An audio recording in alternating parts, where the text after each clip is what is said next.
My name's Christopher Dobson. I've lived here in Lakeland for the majority of my whole life. Been in Polk County my whole life. I went to school here. I graduated Travis, the surgical tech program, where I've worked at Lakeland Regional as a surgical tech and a sterile processing tech. In my meantime, I love to fish, of course, whether it's here or at the Gulf of Mexico or anywhere that has water. Really, it's going to attract me, whether it's surfing or snorkeling, scuba diving, fishing. I love the water. I love Florida. It's a great place to not only live and work, but also we got I-4, which brings us to Orlando and Tampa, and we're right here in the middle. So I mean, you get the best of both worlds living here in Lakeland. So it's a great place.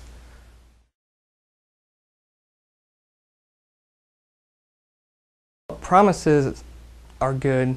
I mean, they give you something to hope for, but sometimes they're not exactly going to be made. I mean, I could promise lower taxes. I could promise not to raise taxes, but that might not be feasible. You know, I mean, that's a pretty common promise that most people make. So you got to be careful when you're making promises. You know, you got to be able to keep your promises. I personally can't really make any promises. As I said, you know, I can't tell what the future is going to bring. The only promise I can really make would be, you know, to do whatever is best in the interest of the citizens and the city to keep the best quality of life that we can and foster any education or entrepreneurship that we could to help the city. Basically, that's my main campaign. It's just you know, for the people. I'm one of the people. You know, I work at Lakeland Regional. I'm not a doctor. I'm not a millionaire. So you know, I don't have to worry about any of that stuff. I'm not really trying to raise any money or take any money from anybody. I mean, right now it's such a hard economical time. You know, the last thing I want to do is take money from people. So I've pretty much been funding my whole campaign myself, and you know, that saves me on wasting on you know, hundreds of signs and things like that would otherwise be thrown out. We could put that money to better use. The best part about my job actually is that I don't have to.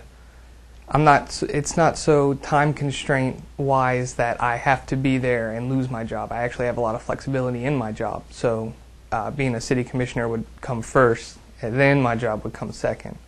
I have good bosses. They understand that, and they encourage it. So that it's not really too much of a worry to me. You know, it's, hey, I'm going to be here at this meeting, or I got to go here and meet these people, and I'll be in later. You know, and they're real good about that, which is real nice. So it's not a big concern to me. I also want to go to school, but that'll come third, of course. You know, maybe just one class at a time on weekends or something. So what time I have, I plan it wisely to be able to give 100% full attention to this.